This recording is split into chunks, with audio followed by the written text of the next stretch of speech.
ಬಂತು. ಅದೆಲ್ಲದರ ಉದ್ದೇಶ ಅಂತಂದ್ರೆ ದೇಶದ ಪ್ರತಿಯೊಬ್ಬ ನಾಗರಿಕರಿಗೂ ಗ್ರಾಹಕರಿಗೂ ವಿದ್ಯುತ್ ಅತಿ ಕಡಿಮೆ ರೇಟಲ್ಲಿ ಸರಬರಾಜಾಗಬೇಕು ಅಂತ ಹೇಳಿ. ಮತ್ತೆ ವಿದ್ಯುತ್ ಕಂಪನಿಗಳು ಏನಿದ್ದಾರೆ ಅಂದ್ರೆ ಅವತ್ತು ಎಲೆಕ್ಟ್ರಿಸಿಟಿ ಬೋರ್ಡ್ಸ್ ಅಂತ ಬಂತು. ಆ ಬೋರ್ಡ್ಗಳು ಮ್ಯಾಕ್ಸಿಮಮ್ ಅಂದ್ರೆ 3% ಪ್ರಾಫಿಟ್ ಅಲ್ಲಿ ನಡೆಸಬೇಕು ಅಂತ ಹೇಳಿ, ಅದಕ್ಕಿಂತ ಹೆಚ್ಚು ತಗೊಳ್ಬಾರ್ದು ಅಂತ ಹೇಳಿ.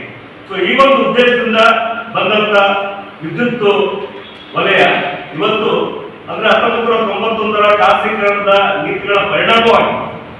ಸೊ ಇವತ್ತು ಖಾಸಗೀಕರಣ ಆಗ್ತಕ್ಕಂಥ ಎಲ್ಲ ಅಪಾಯಗಳು ನಾವು ನೋಡ್ತಾ ಇದ್ದೀವಿ. 2003 ಬಂದಿರತಕ್ಕಂಥದ್ದು ಕೂಡ ಖಾಸಗೀಕರಣದ ಒಂದು ನಿರ್ಲಕ್ಷಣೆ. ಸರ್ಕಾರ ಉತ್ಪಾದನೆ ಮಾಡ್ತಾ ಇತ್ತು, ವಿದ್ಯುತ್ ಉತ್ಪಾದನೆ ಡಿಸ್ಟ್ರಿಬ್ಯೂಷನ್ ಸರ್ಕಾರ ಮಾಡ್ತಾ ಇತ್ತು. ಈಗ ಉತ್ಪಾದನೆಯನ್ನ ಖಾಸಗಿಯವರಿಗೆ ವಹಿಸುತ್ತಿದ್ದಾರೆ 2003 ನಂತರ. ಬಹುಶಃ ನಮ್ಮ ದೇಶದಲ್ಲಿ 54% ಅಷ್ಟು ಇವತ್ತು ಖಾಸಗಿ ಕಂಪನಿಗಳು, ಅದಾನಿ ಆಗಿರ್ಬೋದು, ಎನ್ರಾನ್ ಆಗಿರ್ಬೋದು, ಗೋಯಂಕ ಆಗಿರ್ಬೋದು, ಟೊರೆಂಟೊ ಆಗಿರ್ಬೋದು, ಈ ತರ ಕೆಲವರು ಇವತ್ತು ಉತ್ಪಾದನೆ ಮಾಡ್ತಾ ಇದ್ದಾರೆ. ಆಲ್ಮೋಸ್ಟ್ 54% ಟೋಟಲ್ ಜನರೇಷನ್ ಅಲ್ಲಿ ಇವತ್ತು ಅವರು ಪ್ರೈವೇಟ್ ಅವರು ಅಷ್ಟು ಮಟ್ಟಿಗೆ ಇವತ್ತು ಉತ್ಪಾದನೆ ಮಾಡ್ತಾ ಇದ್ದಾರೆ. ಸೊ ಈಗ 2025 ವಿದ್ಯುತ್ ಕಾಯ್ದೆ ತಿದ್ದುಪಡಿ ಮಾಡಕ್ ಹೊರಟಿದ್ದಾರೆ. ಅದು 2022 ಇತ್ತು, ಅದು ಪಾರ್ಲಿಮೆಂಟ್ ಅಲ್ಲಿ ಪಾಸ್ ಆಗಲಿಲ್ಲ. ಪಾರ್ಲಿಮೆಂಟ್ ಇಂದ ಅದು ಸ್ಟ್ಯಾಂಡಿಂಗ್ ಕಮಿಟಿ ಹೋಯಿತು. ಸೊ ಅದು ಪಾಸ್ ಮಾಡಕ್ಕೆ ಇಡೀ ದೇಶದ ವಿದ್ಯುತ್ ನೌಕರರು, ಗ್ರಾಹಕರು, ರೈತ ಸಂಘಟನೆಗಳು ಭಾರಿ ಹೋರಾಟವನ್ನು ಮಾಡಿದ್ರು. ಅಲ್ಲಿಂದಾಗಿ ಅದನ್ನ ಜಾರಿ ಮಾಡಕ್ಕಾಗಿಲ್ಲ. ಈಗ ಮತ್ತೆ ಬಿಜೆಪಿ ಕೇಂದ್ರ ಸರ್ಕಾರ ಈಗ ಅದನ್ನ ಮತ್ತೆ ಜಾರಿ ಮಾಡಕ್ ಹೋಗ್ತಿದೆ.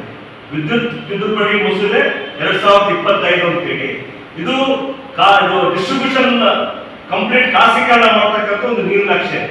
ಉತ್ಪಾದನೆ ಆಯ್ತು, ಈಗ ಡಿಸ್ಟ್ರಿಬ್ಯೂಷನ್ ಕೂಡ, ಯಾಕಂದ್ರೆ ಡಿಸ್ಟ್ರಿಬ್ಯೂಷನ್ ಸರ್ಕಾರ ನೋಡ್ಕೊಳ್ತಾರೆ, ಸರ್ಕಾರದ ಕಂಪನಿ ನೋಡ್ಕೊಳ್ತಾ ಇದ್ದಾರೆ. ಈಗ ಡಿಸ್ಟ್ರಿಬ್ಯೂಷನ್ ಕೂಡ ಖಾಸಗಿಯವರಿಗೆ ಕೂಡ ಕೊಟ್ಟಿದ್ದಾರೆ.